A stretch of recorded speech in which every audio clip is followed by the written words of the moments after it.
নমস্কাৰ, আপোনালোকে চাবলৈ আৰম্ভ কৰিছে ফ্ৰাষ্ট্ৰীয় অসম। হয়তো আমি কিছুদিন আগতে আমাৰ সংবাদ মাধ্যম তথা সংবাদ গোষ্ঠীত হয়তো এটা বাতৰি পৰিৱেশন হৈছিলে বা বাতৰি এটা হয়তো নিশ্চয়কৈ ওলাইছিলে। গুৱাহাটী উত্তৰ গুৱাহাটীৰ যি সংযোগী দলংখন আছিলে, নতুনকৈ নৱনিৰ্মিত যিখন দলং আছিলে বিজেপি চৰকাৰৰ দিনত, মানে যিখন দলং হয়তো মানে তেওঁলোকে বনাবলৈ বা গৈ আছে বা হয়তো সম্পূৰ্ণ প্ৰস্তুতি তেওঁলোকে হয়তো প্ৰস্তুত কৰি তুলিছে। ফেব্ৰুৱাৰী মাহত হয়তো যি আমাৰ নৰেন্দ্ৰ মোদী ডাঙৰীয়া আছে, দেশৰ যি প্ৰধানমন্ত্ৰী ডাঙৰীয়া আহি পেলাই হয়তো সেই গুৱাহাটী উত্তৰ গুৱাহাটী দলংখন হয়তো তেখেতে শুভাৰম্ভ কৰিব। একৰত ক'বলৈ গ'লে সেই দলংখন নিৰ্মাণৰ ক্ষেত্ৰত এই ধৰণে সকলোখিনি অসমীয়া যুৱকে তেওঁলোক হয়তো পৰিশ্ৰমত বা তেওঁলোকে হয়তো নিয়োজিত হৈ আছিলে। যুৱকসকল বৰ্তমান আমি এনে এখন যি আজি ঠাই আছে, নগাঁৱত হিংকিত বুলি ক'লে হয়তো সকলোৱে মিয়া বুলি ভাবে, মিয়া, কেৱল মিয়া মিয়া মিয়া, তেওঁলোকৰ এটা ভুল ধৰণ। আমি বৰ্তমান আছোঁ আছিয়া হোটেল, এটা আছিয়া কেফে, বৰ্তমান নতুনকৈ নৱনিৰ্মিত এখন আছিয়া হোটেল। এইসকল যে আপোনালোকে সন্মুখত যে যুৱক দেখিছে, এইসকল কোনো মুছলমান নহয়, আৰু কেৱল হিন্দু যুৱক। মোৰ ঘৰ লাইলৰি, নগাঁও ডিষ্ট্ৰিক্টৰ লাইলৰি। নামটো আপোনাৰ? ৰায়। অংগৰাগ ৰায়। গৌৰাংগ ৰায়। আচ্ছা, ধৰক আছিয়া হোটেলত কিমান বছৰ কাম কৰি আছে? মই আজি 1.5 বছৰমান। 1.5 বছৰ। আছিয়া হোটেলত আপুনি 1.5 বছৰ ধৰি কাম কৰি আছে, কিন্তু বিজেপি চৰকাৰখনে গৰু মাংস নিষিদ্ধ কৰাই প্ৰায় 2 বছৰৰ ওপৰত হ'ল। তো ইয়াত কিবা গৰু মাংস বিক্ৰী হয় নেকি? এতিয়া গৰু মাংস বিক্ৰী নহয়, খাচী মাংস, আপোনাৰ নামটো? প্ৰচন তালুক। তালুক নে তালুকদাৰ? জালুক। সম্পূৰ্ণকৈ অকণ কওকচোন। প্ৰচন দালুক। হয়, এয়া হৈছে প্ৰচন দালুক, অসমীয়া উদীয়মান যুৱক, আমাৰ অসমীয়া যুৱক। কেৱল মুছলমান হোটেলত বা যি মুছলমান হয়তো হোটেলখন আছে, আছিয়া হোটেলৰ যি স্বত্বাধিকাৰী আছে, তেওঁলোকৰ হয়তো তেওঁলোকৰ যি কৰ্মজীৱন আছে বা কৰ্ম সংস্থাপনো তেওঁলোকে আছিয়া হোটেলৰ যি স্বত্বাধিকাৰী আছে তেখেতে নিয়োজিত কৰিছে। বিজয় তালুক। বিজয় তালুক। আপোনাৰ ঘৰ কাকি কোনখন কাকি? কাকি 3-4খন আছে। কাকি 2 নম্বৰ, 1 নম্বৰ।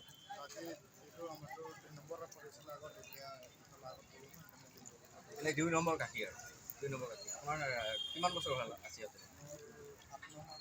8 মাহ। কি ক'ব, আছিয়া হোটেলত ধৰক আমাৰ হিন্দু সকলেও খাব পাৰে নে এনে কেৱল মুছলমানসকলে খাব পাৰে?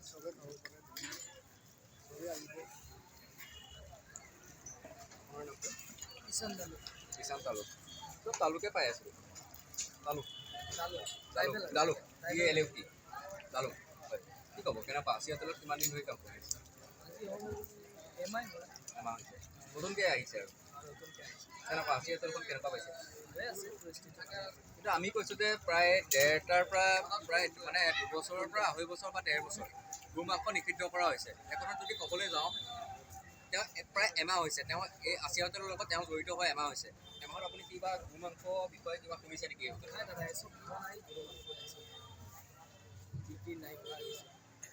এই হোটেলখনত কিবা কাষ্টমাৰ বিচাৰি নিশ্চয়কৈ একথা ক'বলৈ গ'লে এইসকলে হয়তো শ্ৰমজীৱী বা আমাৰ হিন্দু যুৱক বা হিন্দু ভাই হওক। বাতুল কোচ হয় ক'ত? গোৱালপাৰা। সুদূৰ গোৱালপাৰাৰ পৰা আহিছা? দুইজন গোৱালপাৰা ন? দুইজনে গোৱালপাৰা। সুদূৰ গোৱালপাৰাৰ পৰা নগাঁৱলৈ আহিছা।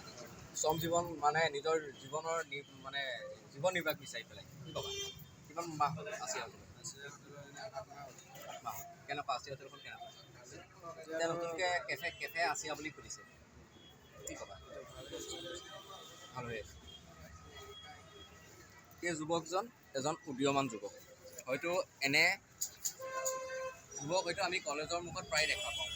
যেতিয়া আমি কিছু সংবাদ মাধ্যমৰ যেতিয়া আমি বাতৰি বিভিন্ন ক্ষেত্ৰত আমি বিভিন্ন হয়তো বাইক হওক বা হয়তো আমি আমাৰ যি গাড়ী আছে, হয়তো আমি গাড়ীত যেতিয়া ঘূৰি ফুৰোঁ, এনে যুৱক হয়তো আমি কিছু যুৱতীক পিছফালে বহাই লৈ বাইকত ঘূৰি ফুৰা দেখা পাওঁ। কিন্তু নিজৰ কৰ্মৰ জীৱনৰ লগত জীৱন নিৰ্বাহৰ লগতে ঘৰখনো চলাই আছে, কি ক'ব?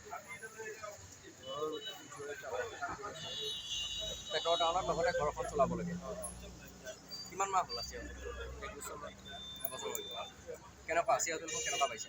কাম কৰি ভালেই লাগিছে।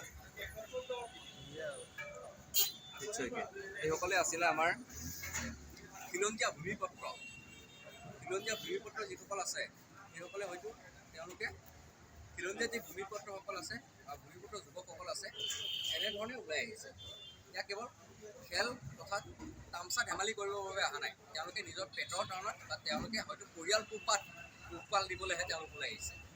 মুছলমানেই হওক বা হিন্দুৱে হওক, কেৱল মাত্ৰ কথাই এটাই যে গো মাংস যে নিষিদ্ধ যে যিহেতু বিজেপি চৰকাৰখনে কৰিলে, সেই পৰিৱৰ্তে গো মাংস নিষিদ্ধ কৰা সমান্তৰালকে যে আছিয়া হোটেলেও যিহেতুকে গো মাংস নিষিদ্ধ কৰা হ'ল, প্ৰায় এবছৰ পূৰ্বে হয়তো গো মাংস নিষিদ্ধ কৰিছিলে, তাৰপিছত হয়তো কিছুদিন পূৰ্বে অভিযান চলিছিলে, আমাৰ নগৰ আৰক্ষীসকলৰ বৃহৎ এটা অভিযান চলিছিলে, তেওঁলোকৰ বিভিন্নখন হোটেল চিজ কৰিছে। আমি এইসকল হোটেলৰ বৰ্তমান নাম ল'বলৈ নাযাওঁ, এখন দীঘলীয়া তালিকা আমি প্ৰস্তুত কৰিব লাগিব। গতিকে যি আছিয়া হোটেল আছে, যদি হয়তো গো মাংস তেওঁলোকে হয়তো বিক্ৰী কৰা হ'লে আজি এইসকল হিন্দু ভাই আজি এই আছিয়া হোটেলৰ হয়তো নাথাকিলে হয়, কাৰণ তেওঁলোকে অন্য কৰ্মস্থানলৈ গ'ল হয়। হায়দৰাবাদ, কেৰালা, বেংগলৰ, মুম্বাই, চেন্নাই হয়তো তেওঁলোকলৈ মানে তেওঁলোক তালৈ ভাবলৈ মেলিলে হয়। মই পূৰ্বতে কৈছোঁ প্ৰতিবেদন কি ক'ব আহক অকণমান চুতলিকাৰী আছে, কি ক'ব এইসকল যি আপোনাৰ বন্ধু বুলিয়ে ক'ব লাগিব, আপোনাৰ বন্ধু প্ৰতিজন আপোনাৰ বন্ধু চব জোৱান ল'ৰা আপোনাৰ বন্ধু, কি ক'ব কেনেধৰণে খুবেই ভাল লাগে আৰু গৌৰৱবোধ কেনেকৈ কৰে? আমি এটা টিম হয় আৰু আমি তেনেকৈ টিম ৱৰ্ক হিচাপে কাম কৰোঁ আৰু মই কেতিয়াও ভেদ নকৰোঁ তেনেকৈ দেই। এতিয়াতো আৰু বিফ বেন আৰু মানে বছৰ হৈ গৈছে আৰু এতিয়া আৰু আমি মিলাই কৰি চলোঁ আৰু এতিয়া মানে চবৰ মানে এফিচিয়েঞ্চিৰ ওপৰত কথা, যোনে যিমান ধুনীয়াকৈ মানে মুখমুখ গৈ থাকিব আৰু বাহিৰলৈকে যাব নালাগে আৰু বাহিৰলৈ যাব নালাগে এতিয়া মানে সুদূৰ কেৰালা, হায়দৰাবাদ নালাগে মানে ট্ৰেইনত টিকেট কাটি জেনেৰেল ডাবালৈ যাব নালাগে আৰু নালাগে। আজি মই যিমানখিনি পাৰিছোঁ মই মানে তেনেকুৱাই চেলেৰি মানে অসমতে দিব খুজিছোঁ, মই দিছোঁ, সুধি ল'ব পাৰে। ইয়াত ষ্টাৰ্টিং চেলেৰি আমাৰ মিনিমাম 10,000 হয় আৰু যোনে পাৰে আৰু মানে ওপৰৱালাৰ এক্সপাৰ্ট মানে 30,000টো পায়েই আৰু 30,000 টকা 30,000 টকা হয় অসমত হয়। সেইকাৰণে কৈছোঁ অসমত থাকি মই মানে নিজৰ ঠাইত থাকি 30,000 হয়, টকা। নিজৰ ঠাইত থাকি 30,000 টকা। নিশ্চয়কৈ সঁচাকৈ এটা গৌৰৱৰ বিষয়ে ক'ব লাগিব। চেলুট দিছোঁ মই আছিয়া হোটেলৰ যি স্বত্বাধিকাৰী আছে, চেলুট দিছোঁ। আমি কোনো এয়া প্ৰমোচনৰ আমি ভিডিঅ' বনাই থকা নাই, চেলুট দিছোঁ আছিয়া হোটেলৰ সঁচাকৈ আমি চেলুট দিছোঁ তেখেতক যি অনাৰ আছে বা যি স্বত্বাধিকাৰী আছে। আছিয়া হোটেলৰ পৰা মই আজি বিদায় ল'ম। কেমেৰা পাৰ্চন দীপক কলিতাৰ সহযোগত নগৰ পৰা ৰাজমণি দাস আৰু এই যি ভাই বন্ধুসকল আছে মোৰ ভাই বন্ধুসকলৰ পৰা হয়তো আজি মই বিদায় লৈছোঁ।